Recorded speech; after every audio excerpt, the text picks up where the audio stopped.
अस्सलाम। एक सवाल पूछूं? जी जी।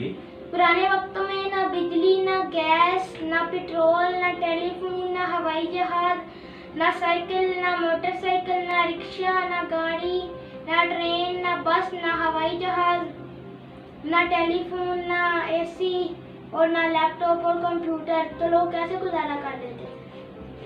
ये वाकई एक ऐसा सवाल है कि जो हो सकता है कि आजकल हर किसी के जहन में आए।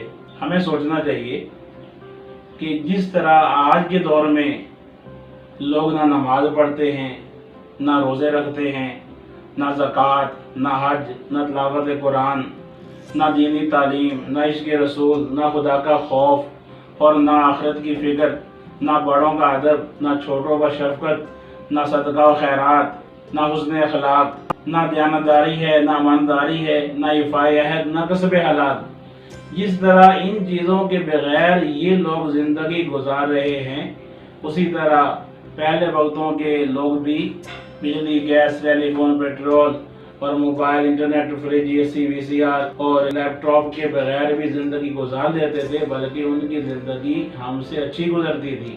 और ज़िंदगी सिर्फ यही नहीं है जो दुनिया में हम जी रहे हैं, असल ज़िंदगी तो आखिरत की ज़िंदगी है जो ना ख़त्म होने वाली है।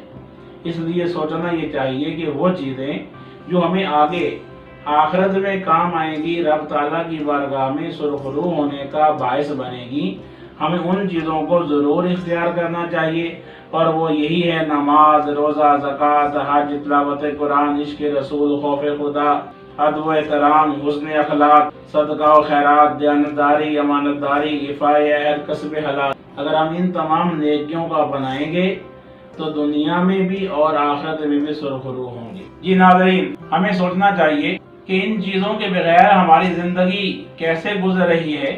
हम बारगाह खुदाबंदी में हाजिर होंगे तो क्या जवाब देंगे? जैसा किसी ने कहा, जब सरे महशर वो पूछेगा बुलाकर सामने, जब सरे महशर वो पूछेगा बुलाकर सामने, तो क्या जवाब जुर्म दोगे तुम खुदा के सामने? हम में से हर किसी को इस सवाल का जवाब देने के लिए सोचने की ज़रूरत है। अल्लाह ताला हम सब को नेक अमाल की तौफीक अता फरमाए, आमीन। नेकी के काम में ताउन कीजिए, हमारे चैनल को सब्सक्राइब कीजिए, देखते रहिए फैज़ान इस्लामियात इस्लामिक चैनल।